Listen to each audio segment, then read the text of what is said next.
Hello all, and welcome back to the Easy Nerd. I'm the Easy Nerd, and today, a short one. With all eyes on DC at the moment, with the impending purchase of Warner Brothers and DC Studios, I thought I would share a review of the other two DCU projects that came out before and after Superman, being Creature Commandos series and Peacemaker Series 2.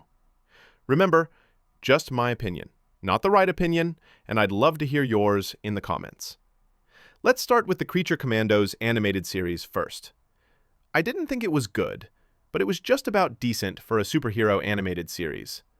First, the story is nothing to write home about. It's basically a animated Suicide Squad, but they replace the villains with horror movie monster-like characters, like the Frankenstein monsters. The team is even put together by Amanda Waller and the new Rick Flag Sr.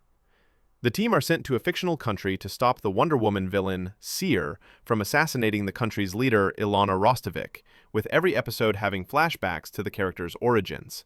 The story was a mixed bag for me, with the flashbacks being hit and miss, and all are outright depressing and off-putting, so I didn't have much fun.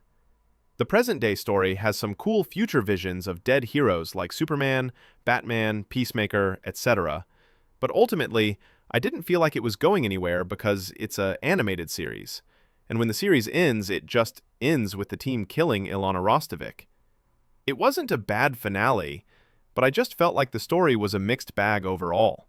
The characters themselves, being the Rick Flag Sr., the Bride, Frankenstein, G.I. Robot, Weasel, Dr. Phosphorus, and a Fish Lady, are probably the highlight with their abilities and characterizations and designs, but flashbacks let some of them down. The villains, being Circe, Ilana Rostovich, Clayface, and a future Gorilla Grodd, are fine themselves. The action and animation, I'd say, are spot on, complemented by a cool, obscure soundtrack that I dug. But overall, this series is decent, but it shouldn't have been the first project, but a future one when more heroes are established and the universe fleshed out. Now, on to Peacemaker Series 2, which was a disappointment as I enjoyed the first series. Firstly, the story. I thought it was mostly good, with Peacemaker finding the alternative Earth called Earth X and accidentally killing his counterpart and discovering its true nature, as well as reuniting with his dead brother and father and a version of his love interest Harcourt who actually loves him, while being hunted by a vengeful Rick Flag Sr. whose son Peacemaker killed. However, the story is let down by a bad, boring finale that feels like just setup for the future, with cringy music numbers and some pointless scenes. I hated it. Now, the heroes. Peacemaker, played by John Cena, is the highlight, and he's great throughout. However, I don't feel like his character got the proper ending he deserved in the finale. Vigilante, Peacemaker's best friend, is fun as always. Harcourt, who I think is shoehorned in because she's James Gunn's wife, is very unlikable and I swear has more scenes than Peacemaker. The other allies are just there. On to villains, and there's only really one proper villain, and that is vengeful new head of Argus, Rick Flag Sr., who I like until the finale where they completely 180 his character.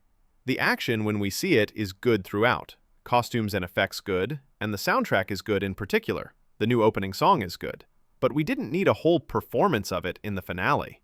Now, overall, what did I think of Peacemaker Series 2? Like I said, a disappointment, and it was good until the finale, so I have to throw it down to a decent rank, where it was a fun series throughout, but then dropped the ball in the finale, similar to She-Hulk. If I had to rank all three DCU projects so far, from worst to best, I'd go Creature Commandos, Peacemaker Series 2, and then Superman, which I think is the only good project so far, and it's barely good. This does not bode well for the future of the DCU, and I have a worrying feeling it won't be a thing after the next couple of years. Thanks for tuning in. Drop your thoughts in the comments, and as always, I'll see you next time. This is the Easy Nerd, once again, signing off.